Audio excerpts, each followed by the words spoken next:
I have, from the very beginning, listened to my instinct.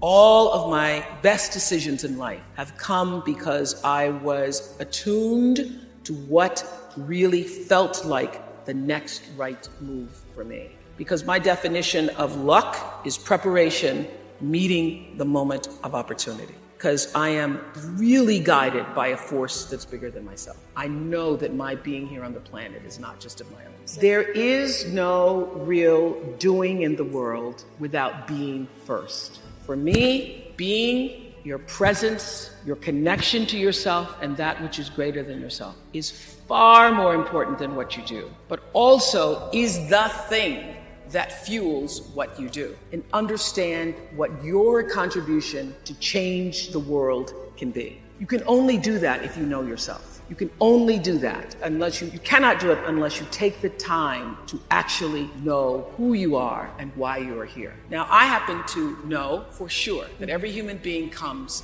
called, and that the calling goes beyond the definition of what your job is. There is an innate, supreme moment of destiny, and you cannot fulfill it unless you have a level of self-awareness, to be connected to what is the inner voice or the instinct. I call it your emotional GPS system that allows you to make the best decisions for yourself. Every decision that has profited me has come from me listening to that inner voice first. Every time I've gotten into a situation where I was in trouble, it's because I didn't listen to it. I overrode that voice, that instinct, with my own head and my own thinking. I tried to rationalize it. I tried to tell myself, but okay, you're gonna make a lot of money, oh no.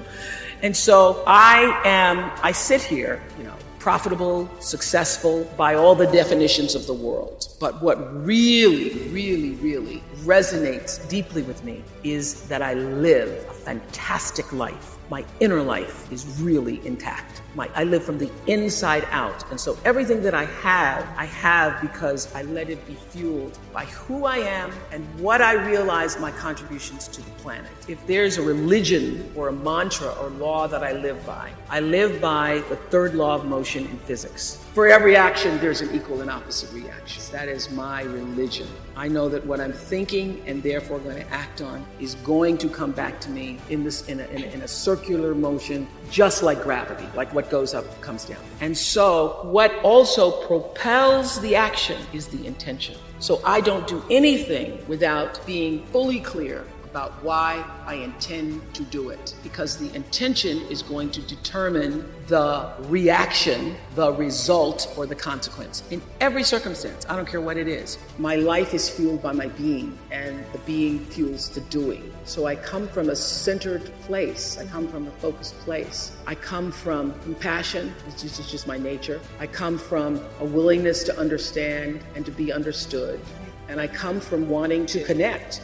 The core of what really matters, that we are the same. All of us are seeking the same thing. Everybody wants to fulfill the highest, truest expression of yourself as a human being. That's what you're looking for. The highest, truest expression of yourself as a human being. One of the reasons why I live such a fantastic life is because I pay attention. I pay attention to my life. And your life is your greatest teacher. Every single thing that's happening to you every day, your joys, your sadnesses, your challenges, your worries, everything is happening to bring you closer to in here. Everything is trying to take you home to yourself. And when you're at home with yourself, when you're solidly there, connected to whatever you call creation, even if you don't call it anything, connected to an energy force that has unlimited power for you. And you can connect to that. You are your best. I'm trying to bring little pieces of light into people's lives. Because what is my job? My job is not to be an interviewer. My job is not to be a talk show host or just to own a network.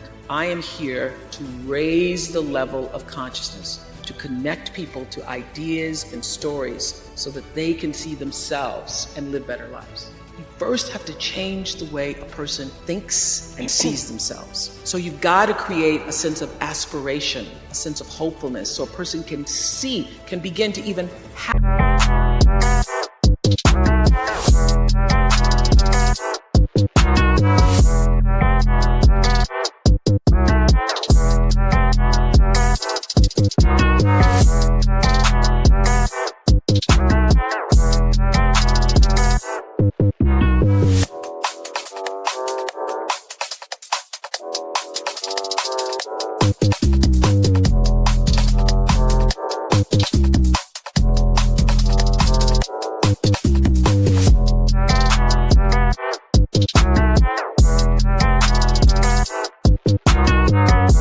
Have a vision for a better life. And if you can't connect to that, then you lose. You lose and they lose. And you've got to decide. You've got to draw the boundaries for yourself and decide how are you going to use your money, your talent, your time in such a way that it's going to serve you first, because if it doesn't allow you to be filled up, then you get depleted and you no longer want to, you can't keep doing it. Right. So my decisions are now emotional and logical, meaning I choose education, but I do it in such a way that's actually going to benefit the person that I'm serving. Because I know that all of us have limited time here, but the real question is, who are you and what do you want to do with it? And how are you going to use who you are?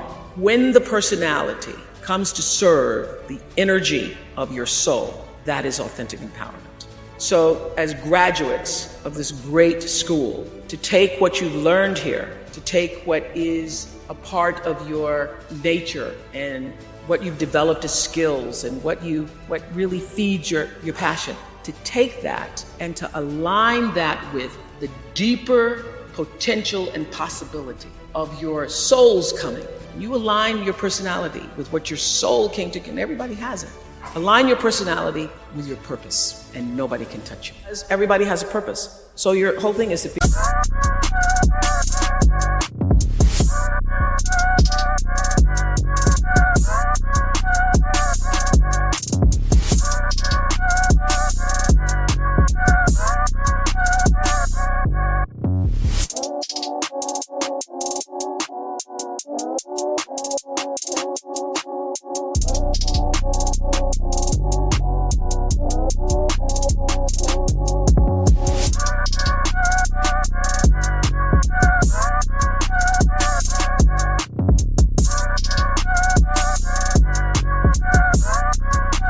figure out what that is. Your real job is to figure out why you're really here and then get about the business of doing it. Figure out where your power base is and to work on the alignment of your personality, your gifts that you have to give, with the real reason why you're here. That's the number one thing you have to do, is to work on yourself and to fill yourself up and keep your cup full. Keep yourself full. I embrace it. I consider it a compliment that I am full of myself, because only when you're full, I'm full, I'm overflowing, my cup runneth over. I have so much to offer and so much to give. And I am not afraid of honoring myself. The ability to take care of that, to honor yourself and that which is greater than yourself, that which was the reason for your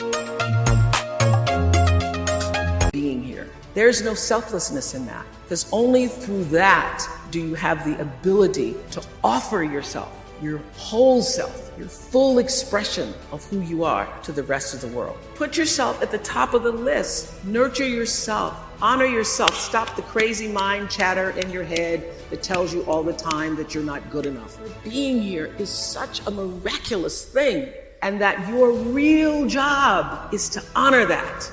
There are no mistakes. There really aren't any, because you have a supreme destiny. When you're in your little mind, in your little personality mind, where you're not centered, you really don't know who you are, that you come from something greater and bigger, and we really all are the same. When you don't know that, you get all flustered. You get stressed all the time, wanting something to be what it isn't. There is a supreme moment of destiny calling on your life. Your job is to feel that, to hear that, to know that. And sometimes when you're not listening, you get taken off track. You get in the wrong marriage, the wrong relationship, you take the wrong job, but it's all leading to the same path. There are no wrong paths. There are none. There's no such thing as failure, really, because failure is just that thing trying to move you in another direction.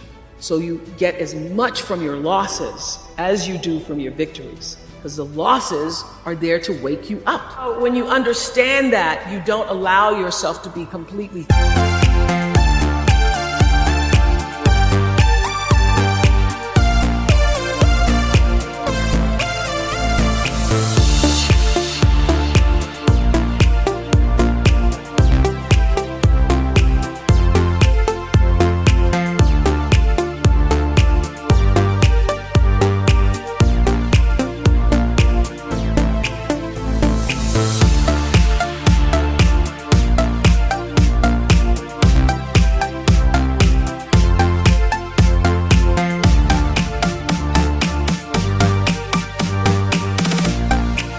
thrown by a grade or by a circumstance, because your life is bigger than any one experience. And if I always ask people on Super Soul Sunday to tell me, what would you say to your younger self? Every person says in one form or another, I would have said, relax. It's gonna be okay.